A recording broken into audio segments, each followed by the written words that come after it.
Ce n'est qu'un passage express. La Moldavie, ex-république soviétique, aujourd'hui tournée vers l'Union européenne, à l'ouest. Avant la frontière, on a le poste de contrôle de la police moldave.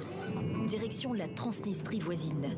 Petit État autoproclamé que personne presque ne reconnaît, au centre de toutes les spéculations depuis le début de la guerre russe en Ukraine, sur son flanc est. Le prochain poste de contrôle, c'est celui des forces russes de maintien de la paix. Les journalistes occidentaux n'y sont pas les bienvenus. Nous tentons une entrée discrète en tant que touristes. Notre guide est un Américain marié à une Russe. Il est installé en Transnistrie depuis 15 ans. Ils sont sur la droite, avec des fusils d'assaut, des AK-47. Leur boulot, c'est le maintien de la paix dans la zone démilitarisée. Et on se trouve dans la zone démilitarisée.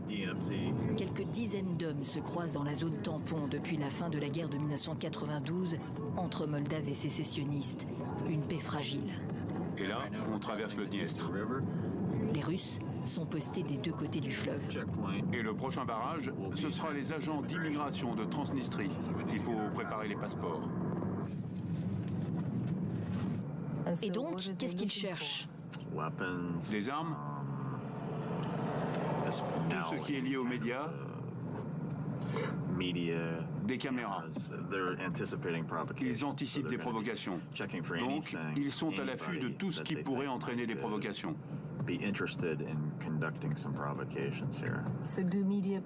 Vous voulez dire que les médias font partie de ces provocateurs potentiels? À leurs yeux, oui. En tout cas, pour l'oligarchie et les partis politiques qu'ils contrôlent. Maintenant, il faut se taire.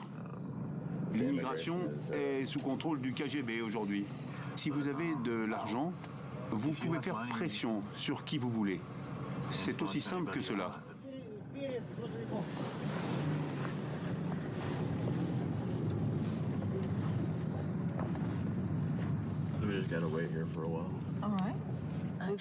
Les contrôles se prolongent.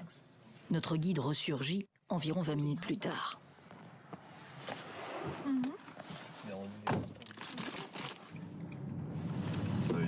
Donc vous devez garder les documents tous les deux, dans vos passeports, et vous devrez les rendre à votre départ.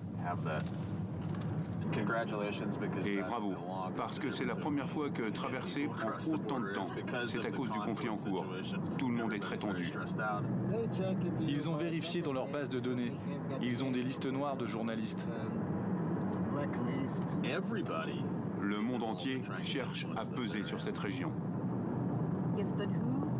Qui pourrait créer des problèmes? 3 pays pourraient être impliqués.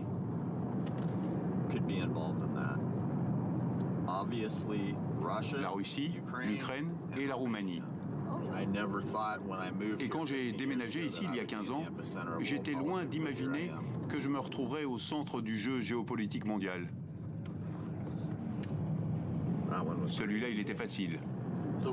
Si on fait le compte, ça nous fait 1, 2, 3, 4, 5, 6, 7, 8.